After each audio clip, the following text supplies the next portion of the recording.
Oke, yang pertama harus dipikirkan adalah satu, marketnya siapa dulu nih?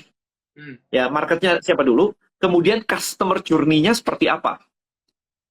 Jadi perjalanan seorang customer dari mulai tahu produk kita sampai dia mau beli, itu perjalanannya kayak apa?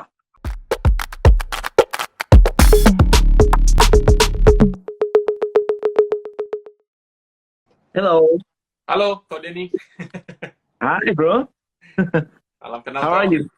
Good, Yes, good, yes. good, good, good. Akhirnya bisa ngobrol sama Ko Denny nih. Kayaknya udah dari 3 tahun lalu nih aku ikutin Ko Denny. Ko, mungkin kalau masih banyak yang awam nih, kita mungkin bahas dari digital marketing dulu. Nah, sekarang mungkin kalau dari sisi awam ya, kalau kita ngomongin digital marketing, kayaknya rata-rata Hmm. connect-nya ke sosial media.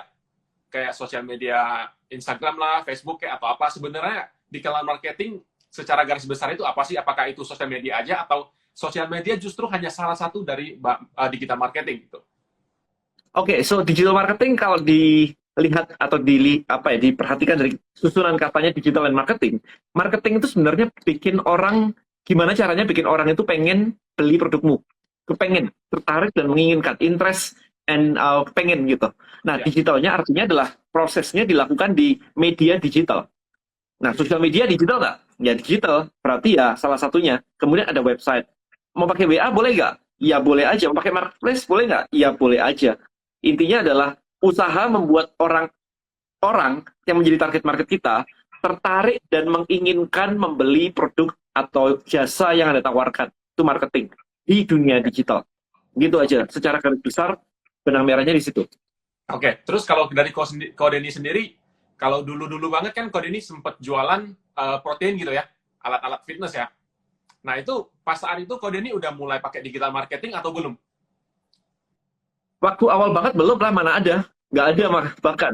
Tahun Nah, jadi 99 nggak ada Facebook. Tahun itu nggak ada Twitter, Instagram, semuanya nggak ada. Like dari nol banget. jadi pertama Tapi kali konsepnya sama. gimana tuh? Konsepnya sama. Waktu itu kan saya jualan suplemen gitu ya. Ada amino, ada whey protein dan sebagainya. Di tahun itu nggak ada atau sangat sedikit orang yang paham tentang itu. Jadi Oke. literally blue ocean. Nah, blue ocean itu bukan dipikir berarti enaknya doang. Artinya adalah orang nggak mau beli karena nggak tahu, nggak paham, dikasih juga ini barang apa, kemahalan. Mm. Itu kan. Jadi saya mikir, kalau orang paham, mereka harusnya mau beli. Konsepnya cuma itu doang. Nah, gimana caranya bikin orang paham? Nggak ada dunia digital. Ya kan, ketika saya bikin website aja, orang nggak mau buka. Kayak Karena nggak ngapain sih buka percaya. website kayak begitu? Nggak mau gitu. Ah, Handphone BlackBerry kan, handphone waktu itu di tahun 2008 aja, saya bikin website. Orang nggak mau buka. Itu alasannya apa? 2008. BlackBerry lemot, kayak Oh males iya banget iya ya iya. Iya. buka gitu kan. Belum zaman 5G kayak sekarang, zaman masih 3G aja masih belum gitu kan. Mm. Kayak aduh buka beginian ngapain gitu. Padahal saya punya website saya untuk jualan tuh di 2004. Ya nggak? Mm. Saya kecepatan kan, 2004 Ya, sudah bikin toko online, tapi nggak ada orang yang online. 2004.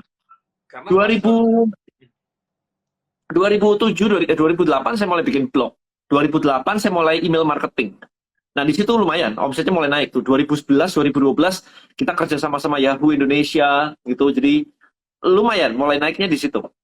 Tapi konsepnya adalah karena orang kalau paham, maka orang akan beli. Maka sebelum ada dunia digital, yang saya lakukan adalah saya bikin majalah, saya sebarin ke seluruh jaringan saya. Semua reseller saya kan di tempat fitness tuh. Nah, mereka ya. semua punya majalah saya untuk disebar-sebarin. Kalau kalau teman-teman di sini pernah fitness di tahun awal 2000-an, udah pasti tahu nama saya. Semua fitness, semua majalahnya di depan nama saya. Aku yang nggak fitness ya tahu kok. Pasti tahu Pasti gitu. tahu ya. Oke, terus Jadi konten tetap konten tetap sebenarnya. konten. Cuman medianya berbeda ya kan, konten dalam bentuk majalah. Hari ini konten dalam bentuk sosial media. Hmm. It's still konten, cuman medianya aja beda. Oke, terus seberapa penting sih konten ini dalam digital marketing ini? Soalnya kan kalau kita ngomongin digital marketing itu banyak banget tuh, sosial media lah, email marketing lah, blog lah. Dan untuk sekarang yang paling efektif menurut Koden itu apa? Semuanya. Kalau sekarang tuh nggak ada yang namanya satu channel works the best gitu, nggak. Karena apa? Mau pakai sosial media, marketplace juga laku, miliaran juga orang jualan di marketplace. Tapi yang di sosial media juga laku, yang pakai WA juga laku. Jadi semuanya tuh dibangun jadi sebuah kesatuan. Customer itu tidak lagi memilih channel, kayak, oh maunya ini doang. Kalau ada di sana, nggak mau. Itu nggak. Jadi Oke. semuanya itu dibuat jadi sebuah satu kesatuan. Contoh misalkan gini, Kita lihat iklan TV misalkan, di sosial media ada iklan TV, iklan mobil di sosial media. Emang beli di sosial media? Kan nggak juga. Ya kan? Pasti Ya. habis itu datang, kalau nggak ke mall, ke showroom. Oh, ini kemarin sempat lihat ini di YouTube ini, baru ini mobil ini nih, kayaknya keren banget ya, kemarin si ini ngomong ini mobil ini nih. Dia mulai test drive di situ. Oh, menarik sih, ajak istrinya datang, nyobain. Oh, senang, beli. So, multiple touch point. Itu kuncinya di situ sekarang. Nah, Itu lebih ke berarti, funneling. kenapa? Itu jadi lebih ke funneling. Funnelingnya jadi multiple touch point, bukan cuma satu aja, bukan cuma iklan, klik, buy. Ini bisa, by the way ini bisa, tetapi depend on the product. Kalau beli rumah coba, nggak bisa kan? Iklan, klik, buy gitu. Nggak mau lah, siapa mau DP rumah tanpa lihat? Ya. Iya kan? Pasti nggak mungkin. Ada orang beli rumah tanpa lihat tuh nggak mungkin. Gitu. Nah, jadi it's depend sebenarnya. Oke, tapi kalau misalnya hal-hal kayak gitu, matrix yang harus kita ukur itu gimana? Bagaimana caranya kita tahu kalau kita sukses di digital marketing gitu kan? Oke. Yang pertama harus dipikirkan adalah satu, marketnya siapa dulu nih? Ya, marketnya siapa dulu? Kemudian customer journey-nya seperti apa? Jadi perjalanan seorang customer dari mulai tahu produk kita sampai dia mau beli, itu perjalanannya kayak apa? Apakah dia bisa impulse buying atau enggak? Kalau beli rumah, kan nggak mungkin lihat, seru banget ya iklannya ya, klik and then buy. Kemarin ada juga wedding photographer misalkan. Kan juga nggak kayak begitu. Ya. Ya kan? Orang lihat wedding fotografi, lihat semuanya, katalognya semua oke. Meritnya tahun depan, men. Kayak masih lama banget gitu. Nggak beli hari ini gitu kan. Mau dikasih promo apa, dia nggak akan closing hari ini. Ya. Karena dia meritnya masih tahun depan. Gitu kan. Nah, jadi metriknya seperti apa, kita mesti tahu dulu customer journey-nya seperti apa. Baru kita bisa define metricsnya. Apakah perlu sampai sales, ataukah cukup sampai leads. Gitu. Ataukah, tapi kalau awareness doang, bisa aja. Misalnya gini, misalnya pakai brand gitu ya, kayak misalnya di Bonels tuh.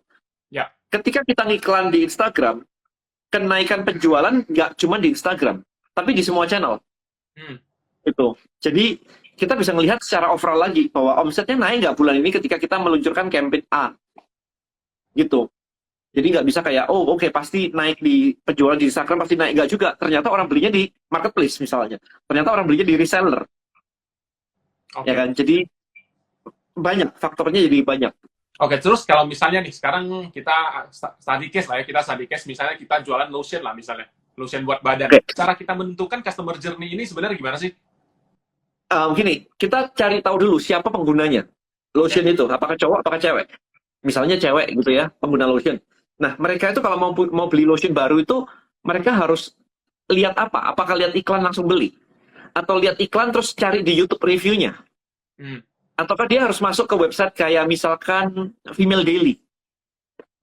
Nah, kalau dia harus lihat Female Daily, harus lihat YouTube, tapi kita nggak muncul di Female Daily dan di YouTube, maka kita miss. Orang akan tidak mempertimbangkan kita lagi, karena ketika dia mencari review, barangnya nggak ada. Barang reviewnya nggak ada.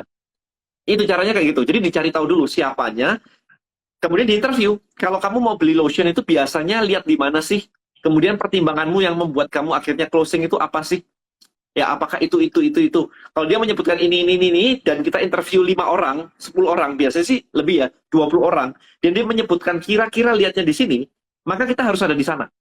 Kalau dia bilang harus cari review YouTube, oke, kita review YouTube. Oh, kalau ada banyak yang bilang kayak, aku sekarang pakai skincare kekinian, lotion yang dipakai selebriti atau influencer, berarti kita harus endorse ke sana dong. Oke. Berarti intinya kalau nggak mampu endorse ya itu urusan lain ya. Kalau nggak punya duit endorse ya itu urusan lain dan gimana urusan lain. Ya? Jadi paling penting itu kita harus tahu dulu customer journey kita dari A sampai Z gitu ya. Nah, baru kita tentuin bagaimana caranya kita eksekusi semua digital marketing journey kita, fokusnya mau kemana gitu. Yes. Okay, ini yang maksudnya yang secara kita ngomong gambaran besarnya kayak begini ya, kurang lebih kayak gitu. Oke, terus kalau dari Kodeni sendiri, dari yang dilakukan di Bonels sekarang apa? Oh, kalau di Bonels sih tetap kayak gitu tadi. Kita mulai pakai influencer gitu sih, tetap sama sih. Kemudian diiklankan. Kemudian kita masuk ke jaringan-jaringan kayak misalkan marketplace kita ada, reseller kita ada. Kita masuk toko offline juga, kita masuk kayak Mother Care gitu masuk. Jadi channelnya dibanyakin. Yang kita lakuin sih. Oke, terus kalau misalnya untuk bisnis B2B nih kok. Bisnis B2B yang mungkin yang kita lihat nggak terlalu butuh sosial media gitu. Misalnya jasa sewa truk, jasa sewa apa gitu. Menurut kode ini mereka harus eksis nggak sih di digital marketing ini? Iya, balik lagi kita selalu kita selalu nanya ke marketnya siapa gitu kan. Misalkan marketnya siapa, nah ditanyain mereka kalau nyari persewaan truk di mana Hmm, gitu. Siapa tahu dia nyarinya di Google. oke. Nah, kalau di Google berarti kita ngiklannya di Google Ads, Gitu ya ya. kan? Jadi caranya kayak gitu. Orang nggak nyari persewaan truk lewat Instagram misalkan atau lewat TikTok. Mencari persewaan truk di TikTok kan nggak mungkin kan? Hmm, Kita nyarinya selalu di Google kan, persewaan truk kota mana gitu. Nah, maka kita tembak di situ aja. Jadi jangan kemana-mana, jangan jangan random semuanya dimasukin. Kecuali memang marketnya di mana-mana ya. ya. Maybe kayak lotion, cewek, pokoknya usia sekian sampai sekian, demografi sekian, dan tingkat ekonomi, sosial ekonomi statusnya sekian gitu. Maybe kalau itu ada di semua ya, ya nggak apa-apa masuk semua. Hmm. Tapi kalau truk tadi, I don't think ada orang yang nyari truk di TikTok deh. Ya, kayaknya nggak. Oke, terus kalau menurut kau Denny, perkembangan TikTok sekarang ini gimana tuh? Oh, cepet banget ya. Like kayak the fastest growing gitu, kayak gila banget sih. Kalau kau Denny sendiri Cepet, aktif cepet. TikTok? Lumayan sih. Meskipun follower belum sebanyak di Instagram ya. Karena Instagram saya lebih lebih lama sih. Hmm. Iya, Tapi saya kalau ada di TikTok. tapi kalau untuk bisnis di TikTok sekarang kayaknya apalagi TikTok sekarang juga sangat-sangat Oh growing ya my karena God. mereka juga ada TikTok Shop lah, ada apa gitu. Jadi untuk kedepannya kayaknya TikTok juga bakal ini ya karena Instagram aja baru-baru ini ngikutin kan ada Instagram Reels. Iya, ada Reels. Ngikutin semua dia udah. Ya, Uh, kayak gitu sih. Oke, terus kok misalnya kalau kita bahasin tentang digital marketing lah ya, dan kebanyakan orang itu tahu digital marketing itu kayak iklan-iklan gitu. Nah, kesalahan apa sih yang selalu dilakukan oleh pemula? Kesalahan yang dilakukan oleh pemula kalau ngomongin digital marketing adalah mereka nggak terlalu paham digital marketing. Mereka mikirnya adalah itu jualan online. Hmm, Jadi yang difokusin ke mereka adalah ini produkku. Terus gimana jualannya? hmm, Jadi produknya itu juga produk yang cuman ngopi orang lain laris jualan t-shirt, gue jualan t-shirt, orang lain laris jualan jualan casing handphone, gue jualan casing handphone gitu. Jadi barangnya itu so-so itu lah gitu kan. Katanya ah, ATM, ya. Amati tiru ATP ya, amati tiru plug gitu. itu beda lagi kok. Yes, itu. Kemudian problem berikutnya adalah karena fokusnya masih ke produk, orang awam biasanya, kalau ngomong orang awam biasanya adalah yang dari offline masuk ke online kan nih. Hmm, Nah, di offline, orang tidak pernah memikirkan tentang traffic. Pokoknya gue buka toko di mall, mallnya rame, ya udah kayak begini. Kalau kena pandemi ya udah nasib mallnya tutup ya selesai gitu. Tapi kalau mallnya pas rame, itu usaha yang dilakukan oleh mallnya, bikin konser, bikin fashion show di mallnya rame, dia kecipratan rame. Tapi dia sendiri tidak pernah memikirkan bagaimana mendrive traffic datang, membawa customer datang ke toko online-nya, toko offline-nya. Nggak pernah kepikiran. Nah, ketika ini dipindah ke online, problemnya sama. Ketika online dia cuman oke, upload di marketplace, oke, upload di Instagram. That's it. tapi nggak ada effort. Dia tidak Tapi tahu nggak ada effort bagaimana. gimana datangin.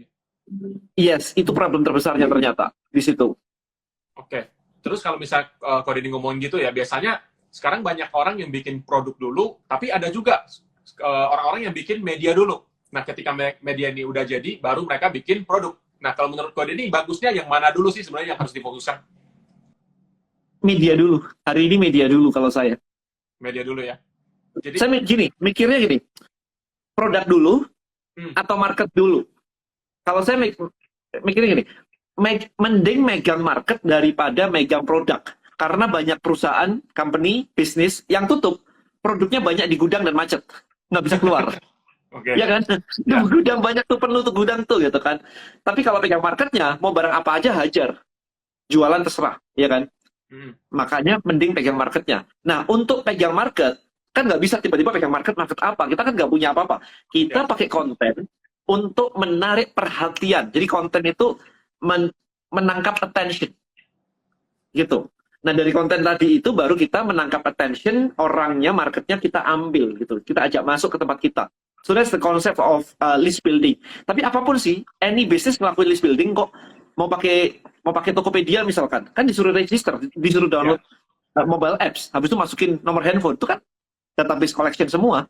Mau pakai Gojek, sama. Mau pakai traveloka tiket.com, sama. Semua building database. Oke. Terus kalau misalnya kita udah ada database seperti ini nih, nah bagaimana caranya kita maksimalkan database yang kita punya ini sebenarnya? Oh, banyak caranya sih, banyak caranya. Kalau yang level awam banget ya, dikontak lah ya, dikontak, diedukasi, kemudian di upsell. Saya barusan ditelepon dari kemarin sama salah satu hotel di Bali.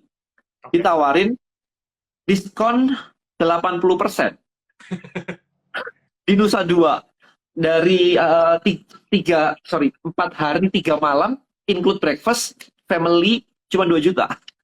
Oke. Kan Murah crazy banget. ya, Iya. murah banget gitu.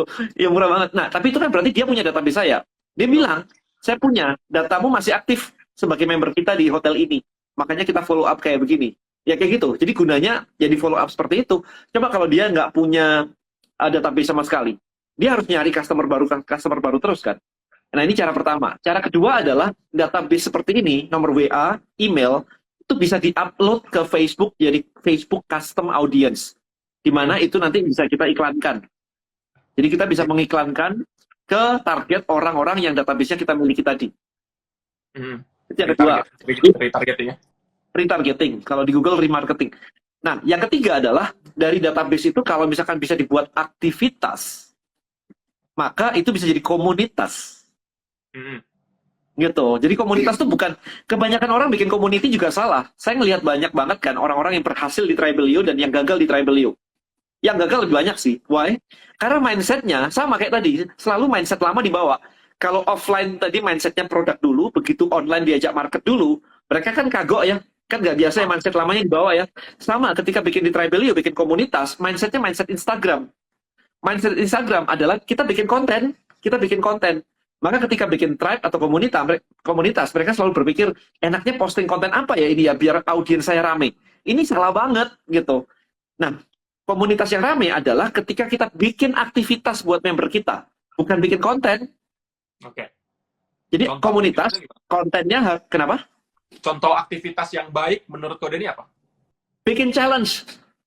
30 days fat loss challenge. Yuk kita latihan bareng-bareng di komunitas. Yuk diskusi, posting olahragamu, posting makananmu. Yuk kita ngobrol di situ, habis itu. Posting suplemenmu, posting jadwalmu. Jadi akhirnya yang bekerja adalah UGC. User Generated Content. Ya kan? Jadi kita men-trigger User Generated Content. Kayak kita lihat menanti coba. Diumpan sedikit, User Generated Content-nya bergerak semua kan? Iya. Nah, kayak gitu sebenarnya. Jadi bukan lagi one way kita push konten. Nggak kayak gitu lagi. Itu udah lewat. Berarti interaksi yang lebih penting ya kalau di Tribelio. Interaksi lebih penting. Ya, jadi ada challenge, misalkan ada competition, misalkan lomba apa gitu, yang mereka bisa UGC-nya di-create. Ingat UGC, User Generated Content. Oke, terus kok aku mau nanya.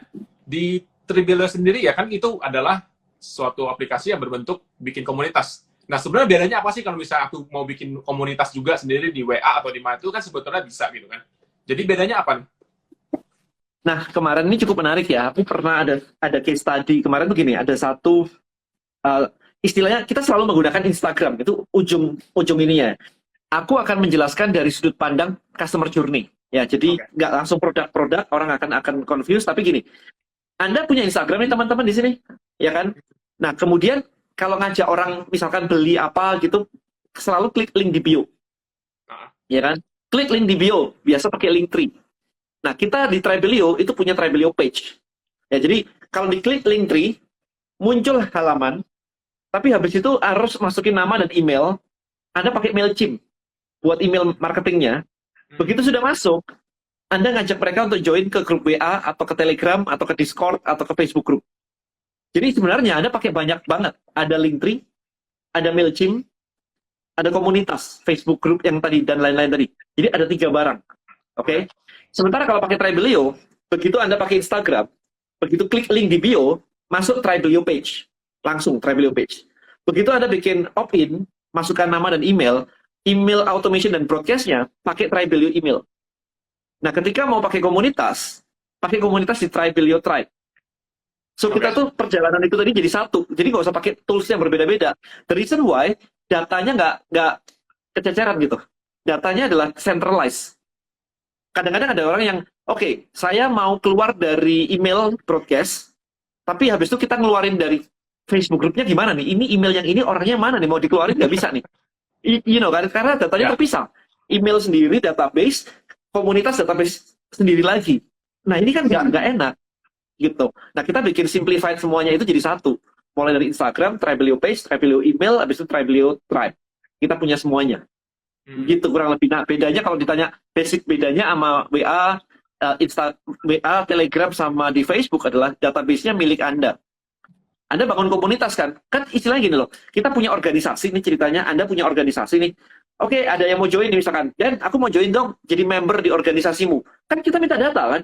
Nomor teleponmu berapa, namamu berapa, KTP-mu, kita minta kan datanya kan semua, kita data. Dan data ini kan Anda pegang nih. Nah sekarang kalau misalkan pakai WA atau pakai Facebook group, kan nggak bisa kita kayak begitu. Begitu kita mau melakukan itu, kita pakai tools lain. Oke, isi dulu di Google Form ya, nama dan email dan WA, baru saya undang kamu masuk ke Telegram. Kan ribet gitu loh. Tetap aja kan ribet gitu. Nah, Tribelio all in, semuanya di satu. Berarti kalau udah pakai Tribelio udah di dalam semua lah ya intinya. Iya, jadi satu. Kan enak banget. Oke, terus Gitu, kalau bedanya di situ. Let's say aku bukan influencer lah, aku bukan siapa-siapa gitu ya. Baru pertama kali mau bisnis. Bisa nggak sih aku langsung pakai Tribelio? Dan memang harusnya bisa naikin traffic ke sana gitu kan. Traffic banyak macam. Kalau yang pertama biasa pakai cara organik ya. Tapi organik kan slow. Ya. Bisa endorse, bisa collaboration kayak begini, your follower become my follower become your follower. Oke. Berikutnya adalah iklan. Udah, itu aja paling cepat. Kalau organik lama.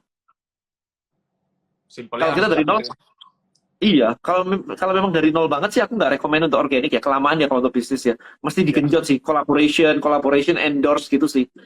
Kalau nggak mau iklan ya endorse, tapi ya I think dua-dua masih digabung sih. Berarti cara yang efektif kalau misalnya sebelum pakai Tribelio mending udah ada ini ya, ada media sendiri ataupun apapun yang bisa I think nggak harus sih, nggak juga sih. Makanya sebenarnya gini sih, aku kan ada buku tuh kemarin tuh. Aku tuh dulu nulis ini, kebalik ya, ini buku Tribe. Kembali si Tribe ya. Ini aku udah tulis nih. Cuman ketika aku mau launching, ini nggak jadi aku jual. Aku ngerasa orang ini kayaknya nggak ready sih. Aku bikin buku agak mundur sedikit. List Building Black Book. Gitu. Nah, begitu kita luncurin List Building Black Book, ada satu problem, yaitu yang kamu omongin barusan tadi. Ternyata Instagramnya sepi. Jadi list buildingnya jadi sepi trafficnya. Ya. Hari ini aku barusan masukin ke percetakan, kayak hari Senin kemarin masukin ke percetakan. Ada satu lagi nih di sini nih, Content Creator Black Book. Jadi mundur sebenarnya, goalnya tuh ini, tapi karena nggak bisa, orang disuruh langsung mimpin komunitas, nggak ngerti gitu. Ya udah ini dulu deh, bikin list dulu deh. Bikin list problemnya yang kamu sebutin tadi, aku nggak punya traffic nih. Oke, kita bikin konten deh di sini, Content Creator Black Book nih, gitu. Ujungnya sebenarnya ada lagi, sebelumnya lagi tuh sebenarnya ada lagi, yaitu company-mu apa, brand-mu apa. Ya kan, kalau kita tiba-tiba mau bikin bisnis cuma dari konten aja kan kita juga bingung ya. Tapi intinya adalah rangkaiannya seperti itu. Tapi kalau sisi brand itu bukan ranahku. Kan produknya harusnya dari masing-masing teman-teman di sini kan punya produk apa kan. Nah kalau saya kan lebih ke digital marketingnya nih. Oke. Terus Kode ini saranin nggak sih kalau misalnya nih kan ada yang namanya pedagang, ada yang namanya business owner yang bikin brand sendiri gitu. Kalau misalnya orang ini adalah penjual biasa, pedagang lah istilahnya, dia trading barang punya orang, dia jualan sendiri. Dia ini nggak sih disarankan nggak sih untuk memakai Tribelio? Karena sebenarnya barang yang dijual juga sebetulnya ada di mana-mana gitu kan. Yes, jadi nggak ada hubungannya sebenarnya. Nggak ada hubungannya sama sekali sih. Kalau buat aku adalah gini, meskipun aku misalkan Denny Santoso seorang reseller ya di sini ya, nggak punya produk sendiri gitu kan. Let's say I wanna resell skincare, misalnya kayak gitu. Maka ini ya, mindset seorang Denny Santoso adalah saya harus jadi seorang yang memiliki authority di bidang skincare. Saya harus jadi seorang figur di bidang skincare, di mana akhirnya saya punya komunitas saya sendiri yang believe terhadap saya. Dan di situ saya akan menjual skincare apapun yang saya percaya. Maka audiens saya akan membeli skincare sesuai kepercayaan saya. That's it. Gitu sih. Konsep agama sebenarnya. Nanti kalau sudah baca buku akan lebih paham sih konsep agama seperti apa. Tapi intinya kayak gitu. Oke. Kita harus bikinin lah ya orang percaya dengan apa yang kita percaya juga. Nah, kalau orang tidak percaya apa yang kita percaya, maka simply mereka nggak akan beli produk kita. Kalau orang beli, itu percaya kan gitu aja. Gitu.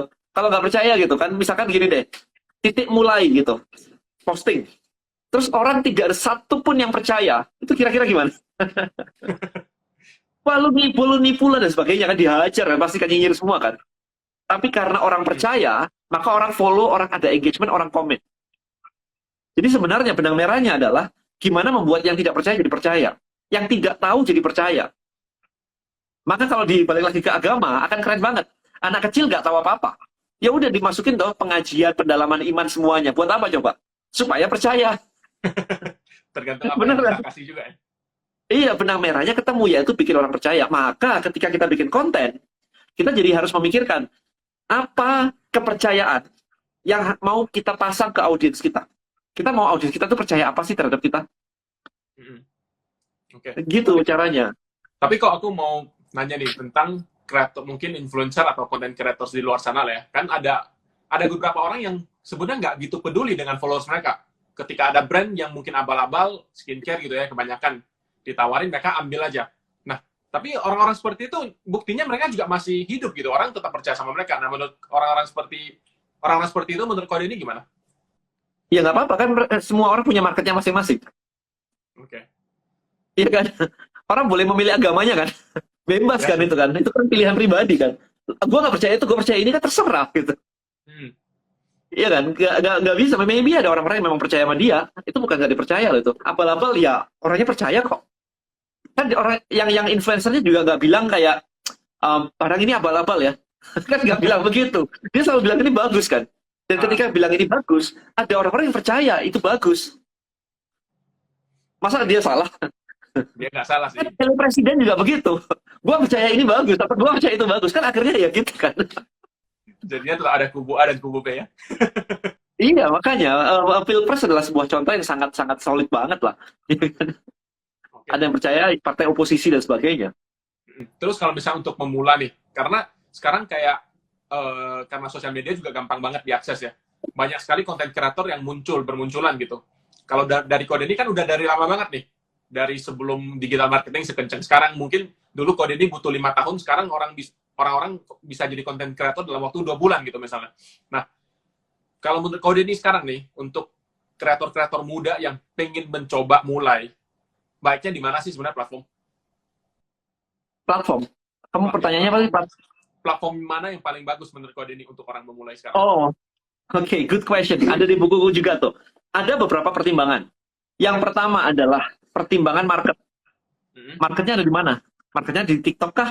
Marketnya di Instagram kah? Marketnya di YouTube kah? Atau kalau misalkan kita ngajarin how to misalkan, how to yang lengkap, itu nggak mungkin di TikTok karena terlalu pendek. Itu mungkin di YouTube. Tapi kalau how to-nya singkat, maybe bisa di TikTok atau mungkin di Instagram juga ada kan. Jadi marketnya ada di mana? Itu yang pertama. Yang kedua adalah kamu sukanya di mana? Oke. Tidak semua orang bisa live kayak begini. Kalau misalkan nggak bisa live, maka pakai foto diposting di Instagram is oke. Tapi kalau memang nggak suka munculin muka, Instagram bisa, podcast juga bisa, cuma suara doang, tinggal baca. Kita kan audiens nggak tahu kalau saya baca buku ini nomor 1, nomor 2, kan nggak tahu gitu kan. Itu podcast bisa kayak begitu. Jadi ya, yang penting engaging. Jadi nomor 2 adalah tergantung dari kamu sukanya yang mana. Nah, nomor 3 adalah yang saya pakai. Social media domination. Saya masuk semuanya. Coba cari Denny Santoso di mana-mana. Ketemu, mau di Apple Music, mau di Spotify. Ada semua saya. Ya kan? Karena saya tahu bahwa market saya ada di mana-mana. Semua orang lagi eranya ke digital marketing. Jadi saya membuat brand saya, personal branding saya muncul di mana-mana. Namanya social media domination. Nah, itu juga ada workflow-nya. Karena kalau kita harus bikin semuanya satu-satu semua untuk the whole content, jebol, nggak bisa. Jadi ada workflow-nya juga. Gitu. Jadi platform mana, itu dipilihannya ada 3 tadi. Terserah Anda mau pakai perspektif yang mana. Oke. Terus kok ada sebuah pertanyaan sih dari aku. Nah, biasanya sekarang ya, kita lihat perusahaan-perusahaan besar nih. Mereka rata-rata udah go into digital marketing. Nah, tapi bahkan kalau untuk perusahaan-perusahaan besar, mereka sosial medianya banyak banget. Bahkan sampai per department itu ada sosial media sendiri. Misalnya department HR lah, department sales lah, department accountant kayak atau apa kayak. Nah, menurut Koden itu ada gunanya nggak sih sebenarnya? Tergantung ya, saya pengen tahu dulu sih sebenarnya dari masing-masing yang bikin itu kayak apa. Kalau di tempat saya sih nggak ada sih. But maybe bagian HR itu nanti buat recruiting biar lebih gampang misalnya. Kan keren banget kalau Tokopedia ada Tokopedia HR misalkan. Iya. Iya kan? Nah, kan seru banget. Iya, jadi tergantung. SOK itu kan cuma akun. punya tujuan nggak masing-masingnya? Kalau misalkan live at Gojek tadi, misalkan, ya kayak gitu-gitu. Jadi ada tujuannya nggak? Kalau cuma banyak-banyakan per divisi, saya rasa sih nggak perlu ya. Tapi kalau misalkan punya tujuan kayak tadi, recruiting jadi gampang, misalnya ada marketnya, ya why not gitu. Tetapi yang penting adalah ketika dibuat harus di-maintain. Betul. Dan itu cost. Nah, itu cost. Semakin banyak buka pintu, semakin banyak ribetnya. Orang Betul. komplain di sini, kita lupa ngeliatin, jadi viral di sebelah sana, kita nggak kelihatan, tiba-tiba it's a bad PR gitu misalkan. Ya. You know, harus Padahal diberesin. nggak ada hubungan ya kadang. Di departemen nggak ada hubungannya. Ya jadi ya itu mesti jadi ini sih pertimbangan aja sih. Oke. Terus kayak sekarang kan kita banyak yang bilang kayak mau jadi content creator itu nggak terlalu susah karena semuanya udah accessible. Tapi sebenarnya di balik banyaknya orang sukses juga banyak sekali orang yang gagal jadi content creator. Nah, untuk orang-orang gagal ini sebenarnya kok mereka kayak kita cari tahu cara kita cocok berapa lama, gimana sih? Cara cari tahu seberapa lama kita cocok di sosial media itu gimana sih? Kayak misalnya aku udah setengah tahun bikin konten tapi nggak laku-laku gitu. Apa aku harus lanjutin atau enggak? Bukan orangnya pasti, kontennya aja jelek. Kalau saya sih bilangnya gitu sih. Biasanya nggak ketemu antara konten dan audiensnya, nggak jelas audiensnya siapa.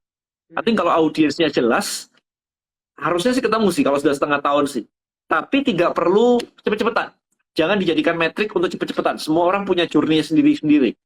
Gary Vaynerchuk bilang, lu baru posting tiga hari nggak ada yang komen aja pusing. Gua posting 3 tahun nggak ada yang komen. Ya kan? Iya. I think semuanya butuh waktu. Kayak misalkan di YouTube gitu. Baru posting kayak 5 video gitu, udah komplain. Coba posting 100 video kan beda lagi nanti.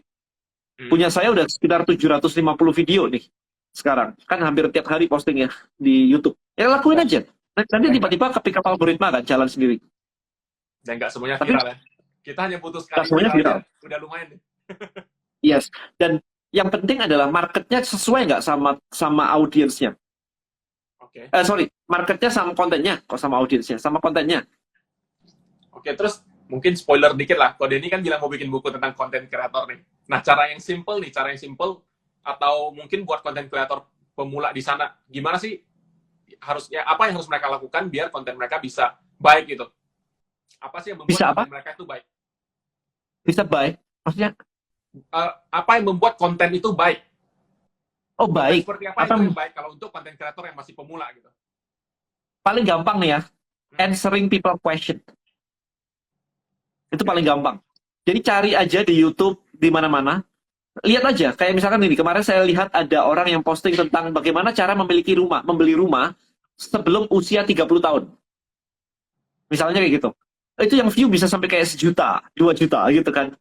Wah, berarti itu kan orang penasaran, orang bertanya-tanya tentang hal itu. Maka bikin konten seputar itu. Answering people question. Gimana caranya punya rumah as a milenial dengan gaji UMR lebih dikit lah. Bisa punya rumah sebelum usia 30 tahun. Gimana cara nabungnya, gimana cara ngatur budgetingnya, semuanya. Ngiritnya berapa, masih bisa nonton nggak sih, makan-makan nggak sih kalau kayak gitu, apa harus bener-bener kencengin ikat pinggang gitu. Nah, things like that sih. Answering people question. Step kedua adalah ngajar. Ajarin people something new. Ngajarin cara ini, ngajarin cara itu gitu. Kayaknya kurang lebih mirip-mirip lah. Ketiga, inspiring people. Udah, stepnya itu. Jangan dari nol tiba-tiba inspiring people. Orang kayak, lu siapa gitu kan.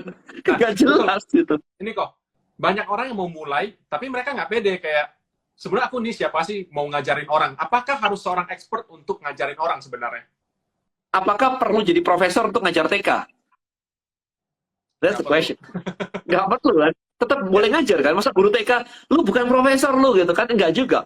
Apakah saya perlu bisa bikin film atau video Hollywood, baru bikin video untuk iklan Facebook saya? Enggak. Gak perlu kan?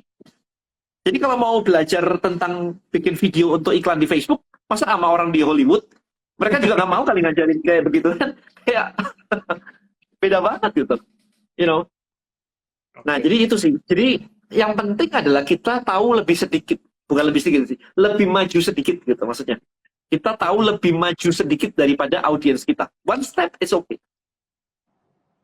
Or pakai approach-nya Oprah. Gimana? Oprah itu interview. Oh.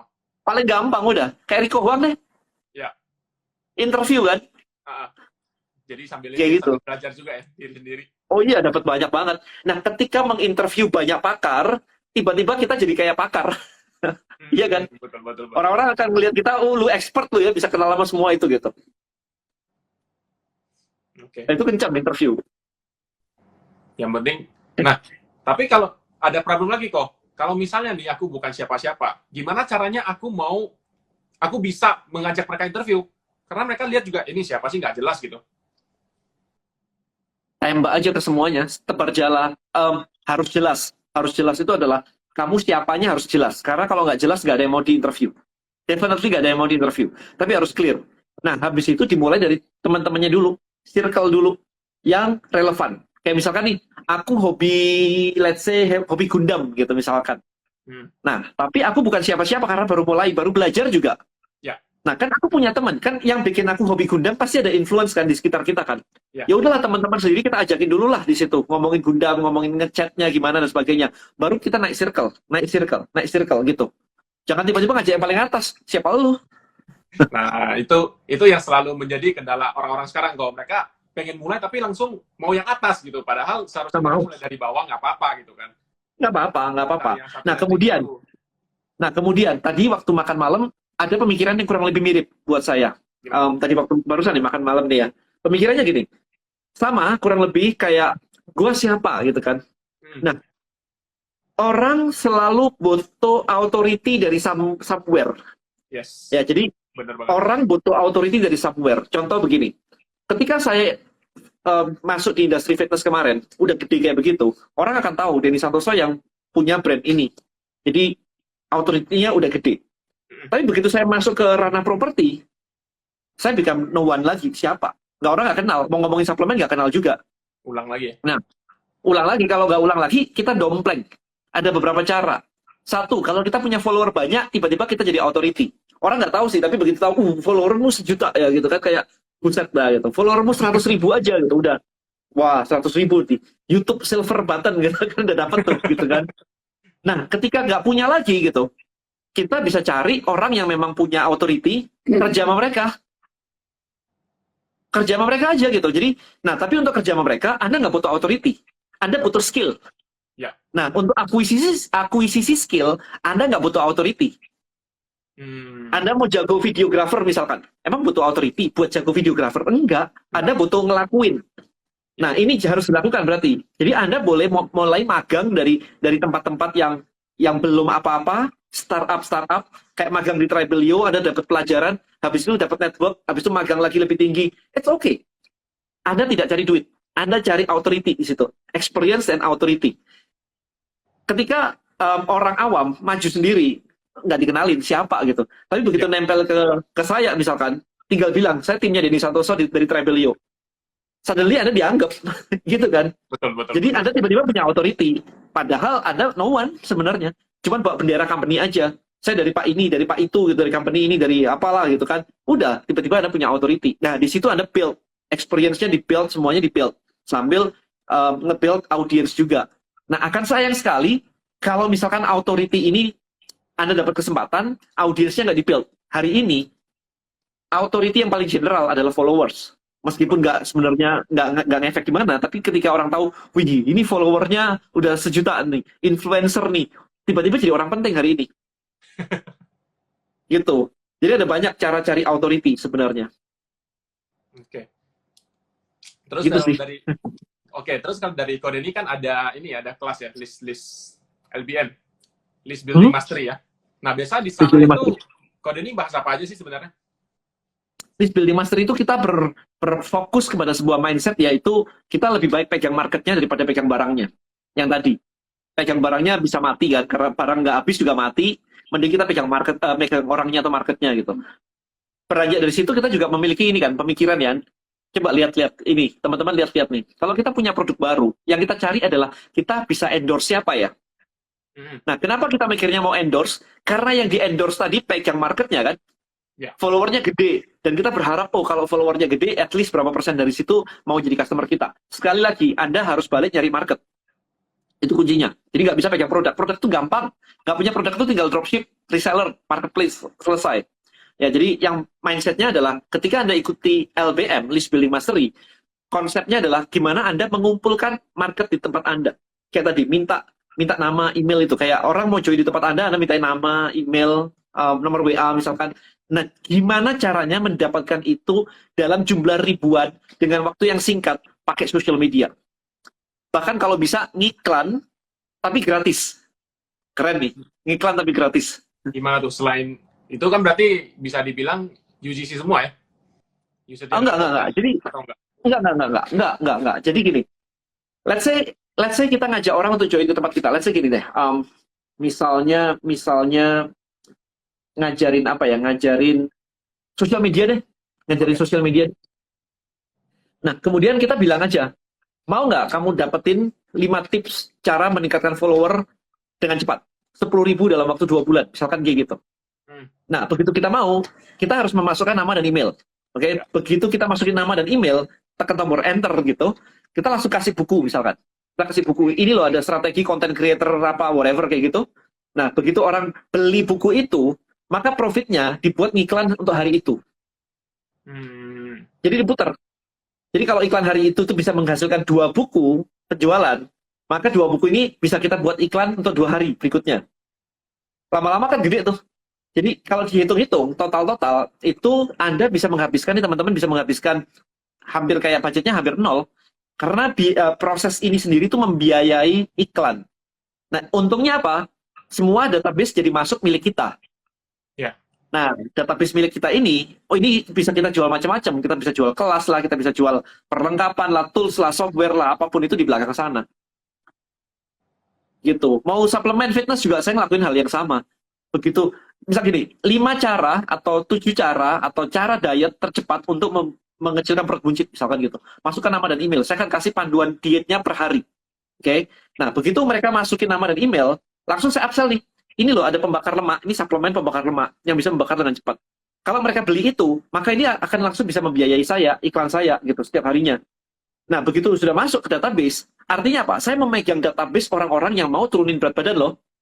Berarti saya bisa jualan apa? Timbangan, alat ukur lemak, susu protein, macam-macam di belakangnya, panjang, catering diet, panjang, itu profit saya. Tapi di depan, penjualan pertama saya, murah-murah aja, maybe 200.000 is oke. 300.000 is oke. Kalau catering diet, lebih panjang lagi. Kalau sudah whey protein, lebih mahal lagi kan, bisa 500.000 gitu. Nah, tapi di depan ini nggak apa-apa, murah-murah aja. Tapi itu jadi profit di sini tuh, gitu caranya. Yang penting kumpulin mereka jadi satu, ntar baru kita olah lagi ya caranya gimana. Iya, nah kalau Anda sudah bikin database kayak gitu kan enak. Habis itu mau jualan kayak tadi, mau jualan catering diet, mau jualan apa juga bisa. So that's the time. Itu yang diajarkan di LBMC, itu seru banget sih. Like teman-teman udah pada kayak, saya udah dapat 1.000 nih listnya ini, udah dapat 600 nih gitu kan, seneng banget sih. Ngeliatin di dalam situ. Oke, kalau misalnya kita udah ada list-list seperti itu, hal yang pertama yang dilakukan itu pasti, Kode ini pasti ada jalanin ini nggak? Newsletter pasti jalan atau nggak? Atau tergantung bisnis juga? Automation jalan, tetap jalan. Kalau Jalan. Tapi modelnya bukan newsletter. Saya nggak suka dengan newsletter. Newsletter orang nggak baca lagi. Yang email tetap email, tapi email itu sekarang adalah guidance untuk orang ngapain. Misalnya ya, guidance untuk, oke ya, kan kamu barusan masukin nama dan email nih untuk dapetin panduan diet nih. Oke, klik di sini, saya punya video, ini loh olahraga tercepat untuk bakar lemak. That's it. Jadi kayak chat WA modelnya. Jadi email itu sudah kayak, kamu mesti buka ini loh, besoknya kamu mesti buka itu loh, kamu mesti ini loh, kamu mesti ini loh gitu. That's it. Tidak ada artikel. Tidak ada artikel ya? Tidak ada artikel. Artikel newsletter orang nggak baca. Sekarang udah kayak begitu. Berarti kalau misalnya kayak gitu, blog masih oke nggak? Blog udah males ya. Udah males Maybe juga, ya? untuk certain industri ya, tapi buat mainstream orang udah males ya. Ada niche-nya ada. Media masih gede. Tetapi orang lebih banyak ngebuka sosial media daripada blog sekarang. Iya, pasti. Ya kan, YouTube lebih banyak daripada blog. Saya udah hampir jarang banget bacain blog. YouTube saya everyday. Mau cari tutorial ini, itu, semuanya di YouTube sekarang. Jadi agak ada shifting. Tapi bukan berarti mati total, enggak ya. Masih ada sih. Tapi jadi semuanya lebih, menurut Kode ini sekarang lebih lebih fokus ke video berarti ya? Video lebih enak buat saya, ya. Maybe, I don't know ya. What do you think? Kamu sendiri gimana? Video ya? Oke, kalau aku dari sisi content creating sih kok, karena jujur aja menurut aku di titik mulai akun ini ya, karena aku sebelum di akun ini aku fokusnya di tulisan. Nah dulu reach-nya Oke. lumayan bagus gitu kan. Nah tapi sekarang makin ke sini kayak orang lebih fokusnya di story sebenarnya. Dan di story karena ada video, ada apa. Dan aku kan juga berkonten di TikTok. Nah kalau di TikTok itu aku munculin muka. Nah dan di TikTok tuh dalam 1 tahun aja udah lebih grow daripada Instagram yang aku udah jalanin selama 3-4 tahun ini. Nah, Makanya jadi iya. jadi menurut aku video emang sekarang udah is the way sih, is the way to go. Kalau kita mau lakuin apapun tentang konten, kita udah harus fokus ke video daripada cuma tulisan. Karena mungkin video juga lebih gampang dipahami daripada orang mesti baca lama gitu kan. Kamu punya problem nggak dulu di awal tentang kenapa ketika harus mulai muncul gitu, kayak nggak berani atau apa gitu, ada nggak? Ada. Pas pertama kali Handle-nya gimana? agak kagok juga, kayak aku harus muncul di depan publik. Tapi ternyata pas aku bikin TikTok, kayak video ke-6 atau ke-7 aja udah lumayan viral lah istilahnya FYP gitu. Dan di sana dalam sehari aja aku udah dapat follow 1.000. Padahal persona yang aku bawa di Instagram dan di TikTok itu agak berbeda. Nah, jadi orang-orang di TikTok itu kayaknya follow aku di TikTok dan di Instagram ini totally berbeda. Jadi aku ada 2 market sekarang. Gitu. Yang di TikTok kayak apa? Kalau di TikTok karena kalau di TikTok aku ngomongnya sekarang agak kasar juga ya, ada haters juga, ada orang yang support aku. Tapi kalau di Instagram rata-rata followers aku adalah orang-orang yang mau usaha, orang yang masih merintis, kayak masih seller pemula atau online shop owner gitu-gitu. Beda dengan TikTok. Gitu sih. Rasa. Tapi sekarang Ya. harus ini sih, memang harus fokus ke video kalau aku bilang. Tulisan sih masih works ya kalau untuk aku. Tapi ya gitu, video lebih works daripada karena Iya, makanya nggak mati tapi mengecil gitu loh. Iya, betul. Karena mungkin banyak orang-orang yang umurnya masih rendah juga kok. Dan orang-orang yang Kalau YouTube gimana? Gimana? Kalau YouTube? Kalau YouTube kayak kalau yang bilang tadi, aku bikin YouTube nggak terlalu banyak video sih, kayaknya cuma 8 atau 9 dan views-nya kurang. Jadi aku agak males. Nah, karena pas itu aku mulai barengan YouTube dan TikTok. Nah, ternyata TikTok growing, akhirnya YouTube aku buang deh. TikTok itu menarik, YouTube itu menariknya adalah dia search engine sih. Bedanya di situ. Kalau TikTok kan enggak. Merasa YouTube editnya agak ribet. Karena YouTube lebih fokus ke long video. Sedangkan TikTok lebih ke short video. Dan edit short video lebih gampang sih kalau dari aku pribadi ya. Akhirnya ternyata TikTok bisa grow, ya udah aku fokus di TikTok dan Instagram aja. Berarti belum pakai tim ya?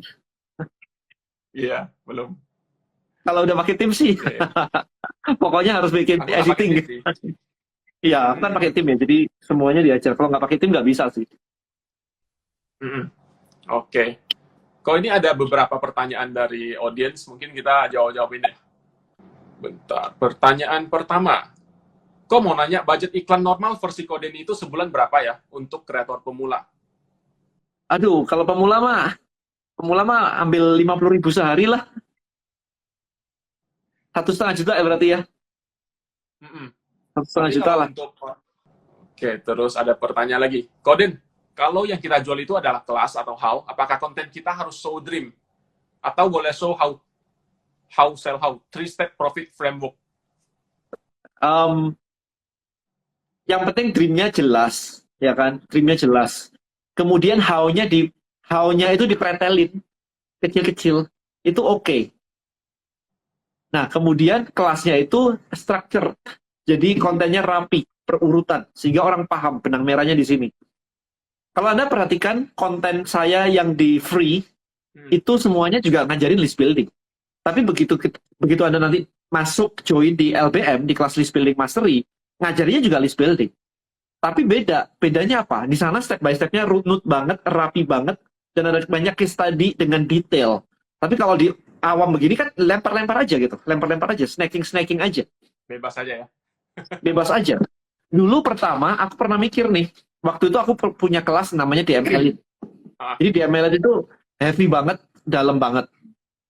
Terus semua konten di video di YouTube-ku itu pokoknya yang nggak ada di gini, yang ada di dalam DM Elite itu nggak aku keluarin di YouTube dulu kayak gitu. Wah ini materi berat nih, janganlah. Materi ini janganlah. Materi ini dijual, materi ini mahal. Itu dulu.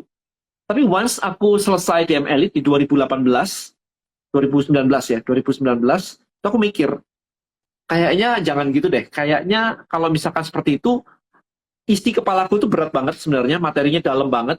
Tapi orang lihat aku tuh enteng. Hmm. Nangkep kan? Karena yang aku show di publik itu enteng. Ya. Akhirnya aku nggak mau, oke, ya udah deh, materi dari sini, materi yang aku tahu semuanya aku buka aja deh. Nah, dari situ ternyata orang ngelihat aku lebih expert ternyata. Oh, Denny ternyata dalam ya pembahasannya ya. Kalau di YouTube-nya aja dalam, berarti kelasnya lebih dalam lagi. Hmm. Asumsi orang kan kayak gitu kan. Dan ya of course lah ya, kalau misalkan YouTube itu kan cuma sepotong-sepotong tuh, orang Ya. nggak bisa jahit kan. Ya. Jadi don't worry, kontennya don't worry, kasih aja. Tapi jangan dibuat kayak structure kelas. Nah, kalau course nanti lebih berurutan, ada tugasnya, ada step by step-nya, ada tutorialnya, ada apa kerjaannya gitu kan, ada kuisnya gitu kan, lebih lebih rapi gitu. Jadi lebih Hmm. lebih structure saya bilangnya. Yang dijual tuh structure-nya. Lebih private juga lah ya istilahnya. Kalau misalnya mau ngobrol sama Kodin langsung juga Ada pasti bisa supportnya. kan? Ya, ada supportnya, ada Zoom-nya gitu kan. Jadi kalau di LBM itu kayak gitu. Kita udah jalan LBM itu 1 tahun setengah, dan Zoom-nya itu kayak hampir setiap 2 minggu, seminggu sekali atau 2 minggu sekali. Selalu itu, selama 1 tahun setengah, nggak berhenti. Jadi supportnya jalan terus. Oke. Ya, support gak boleh stop sih. Soalnya kan biasa kalau kalau kelas Kodin ini sendiri dalam durasi berapa lama ya? Kayak mungkin cuma 1 minggu kayak atau 2 minggu atau 1 bulan atau gimana? Kalau itu kan video ya, kelasnya kan video. Kalau videonya ya ada banyak, kita video udah puluhan video karena live-nya aja tiap minggu kan ada live tuh kemarin. Jadi rekamannya semua Ya. kan ada semua. Ya tinggal ditonton aja, itu ada aduh banyak banget videonya di kelas saya. Jadi kalau join sekarang, nggak lihat yang live sebelumnya, semuanya ada recorded semua. Jadi akan dapat. Oke. Siap. Ada yang tanya lagi kok. Buku konten kreator bulan depan ya kok launchingnya. Tepatnya tanggal berapa nih? Saya aja juga nggak tahu tanggalnya berapa. Ini tadi baru baru apa? Saya baru dikasih nih ininya apa? Editingnya baru dikasih. Oh, ya ya ya.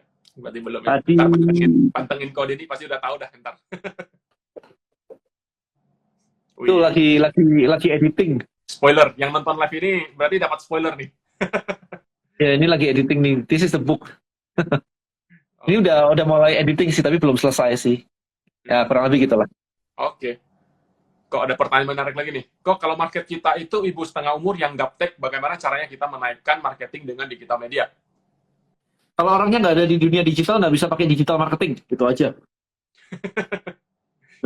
So, either Anda lewat jalur offline, kalau memang beneran gaptek beneran, orang Anda ganti market. Udah nggak bisa, orangnya nggak ada di online kan? Ya. Ya nggak bisa. Oke. Berarti secara realistis saja. Iya, tapi mikirnya gini loh, kalau misalkan ini bisnis sudah lama, ya udah, dijalanin aja. Tapi kalau ini bisnis baru masih baru, kenapa mentarget orang yang susah ditarget secara digital? Gitu pertanyaannya. Kan Amin kayak di Indonesia aja itu sudah pengguna Facebook ya. Ini saya tahunya pengguna Facebook itu 120 juta orang pengguna Facebook. Pengguna Instagram itu 86 juta orang pengguna Instagram. Kenapa kita milihnya di luar itu gitu? Aneh juga gitu kan. Pusing saya mikirnya. Ini kalau bisnisnya masih baru, tapi kalau bisnisnya udah turunan, turun temurun dan sebagainya begitu, ya apa katanya lah ya, terserah lah ya, diteruskan kan bisa gitu. Tapi kalau masih baru, terus nyari yang susah itu kan. Oke, ini ada pertanyaan simpel sih. Kok perbedaan konten antara traffic, branding, engagement, dan conversion itu apa? Konten untuk traffic, konten untuk traffic, untuk engagement. Nah gini loh, kalau bikin konten yang menarik, orang akan datang dan akan terjadi engagement. Jadi bukan dipisah-pisahin. Nah, branding adalah experience selama kita menikmati konten tersebut atau melakukan apapun itu. Jadi branding adalah brand adalah nanti experience-nya di situ. I'm not the expert of brand. Anda bisa ke Pak Subiakto misalkan, ke Arto Biantoro juga ngomongin brand. Tapi intinya seperti itu. Konten itu buat buat nangkep attention orang supaya mereka lihat, kemudian dia baca. Kalau konten ini menggerakkan, emosional, orang akan komen di situ. Dan the whole process pengulangan itu akan membuat brand Anda jadi. Jadi nggak bisa dipisahin konten ini sendiri, konten ini nggak bisa lah kayak begitu. Oke. Kok aku udah tiba-tiba kepikiran nih. Sebetulnya apakah konten kita itu harus nyambung dengan produk yang ingin kita jual gitu? Karena contohnya iklan-iklan di Thailand. Kalau jadi pasti tahu ya, biasanya iklan mereka itu sangat emosional gitu, yang ntar ujung-ujungnya tiba-tiba apa asuransi kayak tiba-tiba makanan sehat yang nggak ada nyambung-nyambungnya gitu sebenarnya.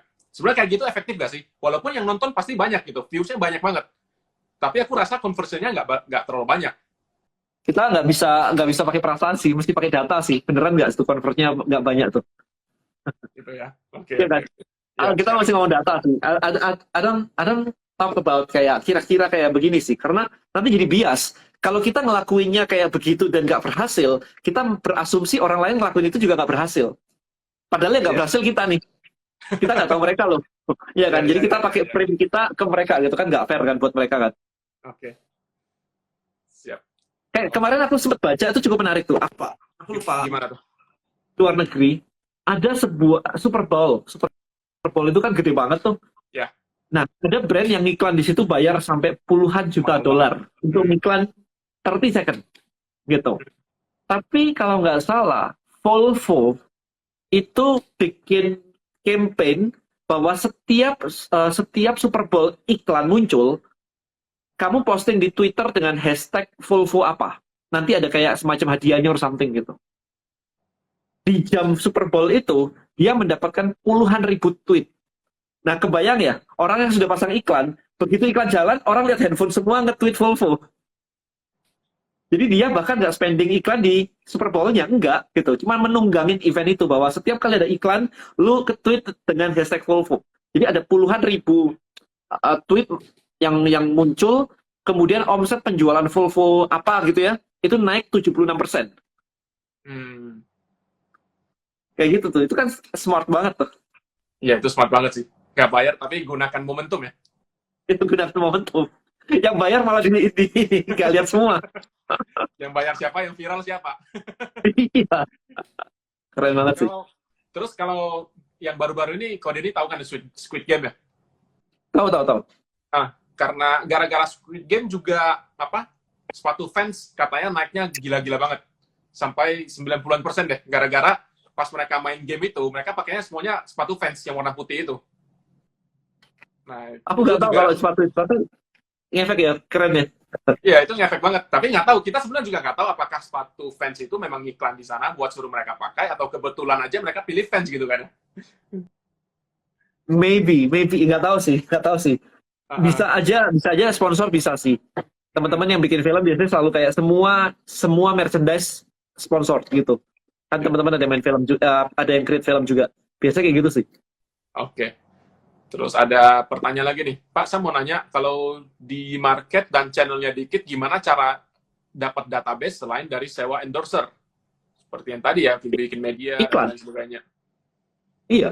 Build media sendiri kemudian iklan. Kalau terkait ads, saya masih baru di dunia content creator. Dan ada yang bikin saya tidak yakin apakah saya tetap harus lakukan ads, dan bagaimana cara nentuin konten yang bagus buat dipasang ads. Kalau Anda follower saya dari dulu, ada konsepnya namanya TOTE. Semuanya harus dites, operate, test, exit. Jadi semuanya harus dites. Intinya jawabannya itu. Saya juga ngelakuin hal yang sama ke tim saya. Coba tes ini, coba tes itu. Nanti kan kelihatan nih, mana yang convert, mana yang enggak. Mana yang high engagement, mana yang high di share, mana yang high di save. Kalau misalkan kita nyuruh something, misalnya gini ya, klik link di bio untuk dapetin free ebook ini misalkan. Engagementnya rendah, tapi yang naik di situ, yang ngeklik di situ itu ratusan. Saya pernah satu konten itu generating sekitar 400 database dalam sehari. Tapi yang komen dikit banget. Karena kan orang disuruh naik nih. Ya, Ya, dia ngapain komen lagi kan? Dia langsung aja buka atas, langsung klik, langsung masuk gitu. Data saya adalah di database tadi. Saya lihat, oh ternyata sehari ini dapat hampir 400. Masih nambah nih malamnya 500 gitu. Tapi engagementnya kok rendah banget ya. Gitu kan. Oke. Terus pertanyaan lagi. Saya pernah reseller di skincare pakai Facebook Ads. Boncos. Akhirnya mikir kalau behavior orang pasti habis lihat iklan skincare itu, lihat review dulu. Berarti funnel yang tepat itu gimana kok? Berarti yang tepat adalah kalau orang lihat review di YouTube, ya sebarin review yang banyak di YouTube. There's your marketing budget. Bikin orang banyak bikin YouTube testimonial di situ, review begitu, kemudian diiklankan. Tapi diiklankan diambil database-nya. Supaya apa? Karena orang itu kan teorinya harus ngelihat 7 kali baru dia decide mau beli. 7 kali loh. Tapi kalau 7 kali ini Anda ngiklan, ya boncos duluan, gitu kan. Unless sudah budgetnya gede. Nah, maka dari itu dengan strategi list building, ngiklannya sekali. Habis itu, Anda dapat database-nya, Anda kasih nih tonton nih YouTube A, nih tonton nih YouTube B, nih tonton nih YouTube C, gitu. Supaya Anda nggak keluar duit terus.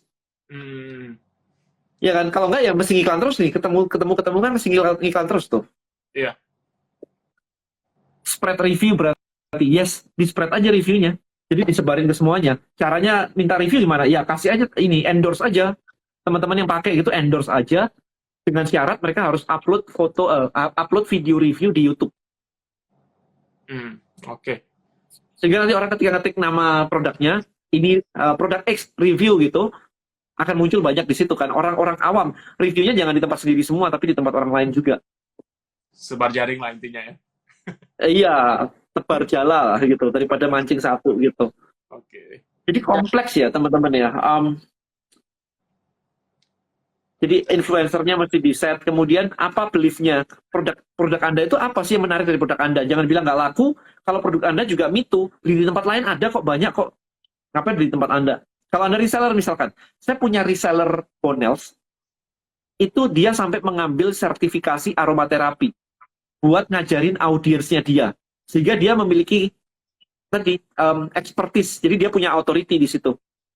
Dia sampai mau ngelakuin itu loh. Sementara yang lain kan nggak niat ya. Beli satu, nanti kalau nggak laku gitu-gitu.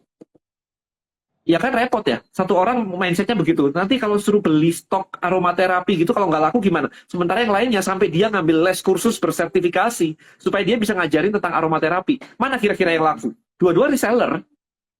Udah clear kan? Yang satu pasti lebih laku. Karena trust-nya juga lebih tinggi, jauh lebih tinggi. Trust-nya lebih tinggi. Yes, trust-nya lebih tinggi. Gitu sih. Media ini trust-nya sangat penting ya sekarang. Ya.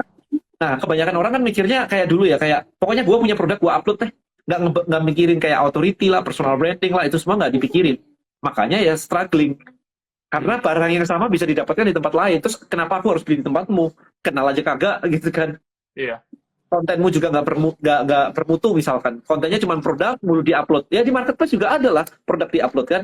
Ini kalau kita ngomongin dari sudut pandang reseller. Oke. Terus kalau misalnya menurut kode ini nih, dropship ya. Dropship kan selalu dibrandingkan sebagai usaha tanpa modal, tanpa apa gitu lah.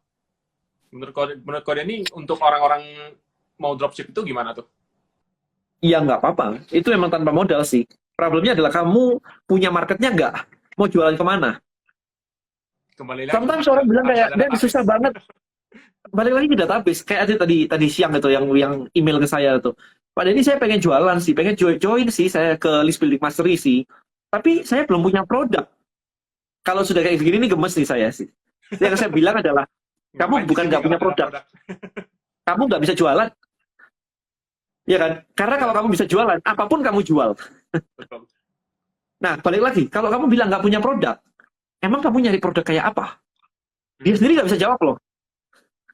Ya produk yang laku sih Pak. Ya iya produk apa? Produk yang laku kan banyak banget ya. Mulai dari skincare sampai gadget, sampai fashion juga laku semua. Kamu nyarinya yang apa?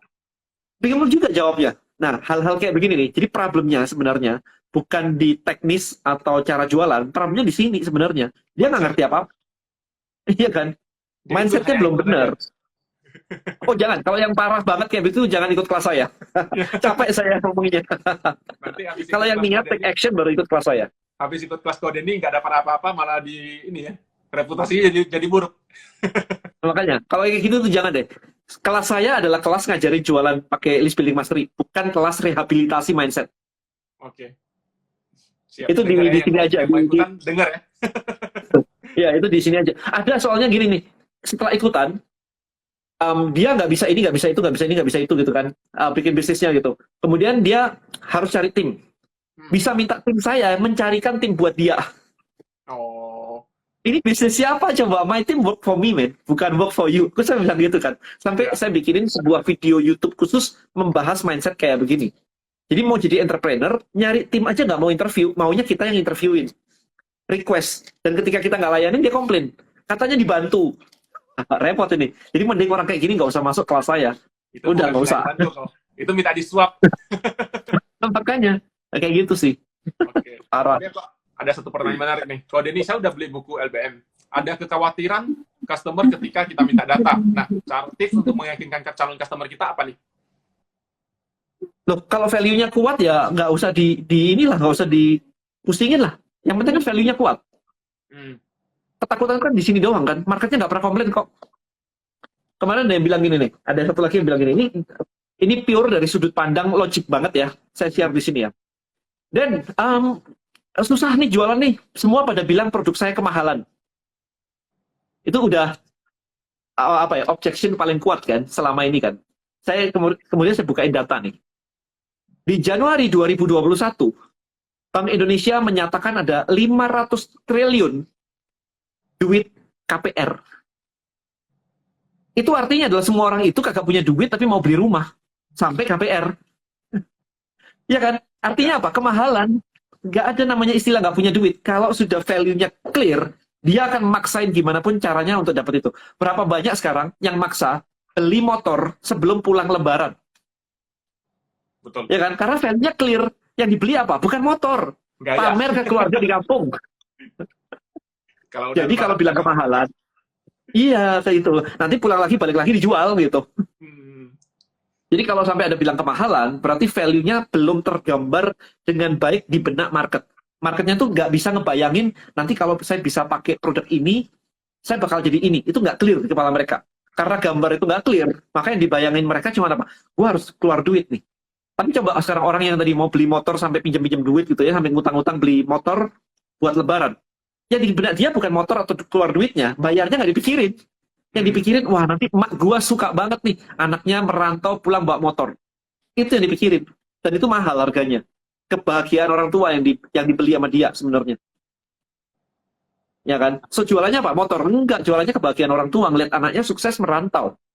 This is marketing guys, bukan produk lagi. Produknya sama. Kenapa nggak beli kemarin coba? Iya kan? Belinya pas mau Lebaran. Value-nya pas perlunya di Lebaran. Exactly gitu. Jadi ya mesti paham ya bahwa ini loh yang disebut dengan marketing. Kita mendesain persepsi di benak market. Oke, jadi produk apapun sebenarnya ada marketnya ya. Tergantung kita bagaimana caranya kita bring up the value. Iya. Kenapa orang kejerat pinjol? Sama aja lah. Itu kan mau beli sesuatu yang di luar kemampuan kan? Kebanyakan. Nggak semua. Kalau dari Kode nih, mungkin ada tips untuk bisnis-bisnis pemula atau apa gimana? Oke, penutup. Ya, I think saya lagi fokus banget soalnya di ini kan ya, Tribelio begini sih. Jadi sekarang dengan adanya Tribelio page ini, Anda udah buka belum sih teman-teman? Di sini udah pada buka belum sih? Tribeliopage.com itu adalah landing page builder gratis. Anda bisa pakai. Di situ Anda bisa mendapatkan, Anda bisa pakai sign up form namanya untuk mendapatkan database secara cepat dengan social media. Saya konsepnya simple aja sebenarnya. Sosial media itu adalah lautan luas banget. Oke. Sosial media, bayangin sosial media dari 86 juta pengguna Instagram, 100 juta lebih pengguna Facebook, belum pengguna TikTok lagi. Ya, jadi itu lautan luas banget. Akun Anda itu adalah pintu masuknya. Jadi Anda bikin konten di akun Anda supaya orang-orang dari lautan luas ini mau datang ke tempat Anda. Jadi pintu masuknya di tempat Anda. Tapi jangan sampai setelah nyampe pintu masuk begini, dia pergi lagi. Gitu. Karena kalau Anda bilang follower saya gede, itu ilusi sebenarnya. Karena follower yang gede kayak saya ini ada 200.000 lebih follower di sini. Saya nggak pegang database-nya. Ketika saya mau menawari buku saya yang baru ke follower saya yang nggak pernah buka akun saya, nggak bisa. Itu problemnya. Maka flow pemikirannya adalah lautan besar sosial media, akun Anda sebagai pintu gateway, dari sini dibawa masuk ke database Anda. Semakin Anda bisa membesarkan database Anda di sini, nyedot dari sana, itu maka bisnis Anda akan semakin besar. Konsepnya cuma itu. Kenapa Tokopedia hari ini besar banget? Yang menjadikan dia besar itu database-nya gede. Ada 100 juta orang lebih setiap bulan itu datang ke Tokopedia.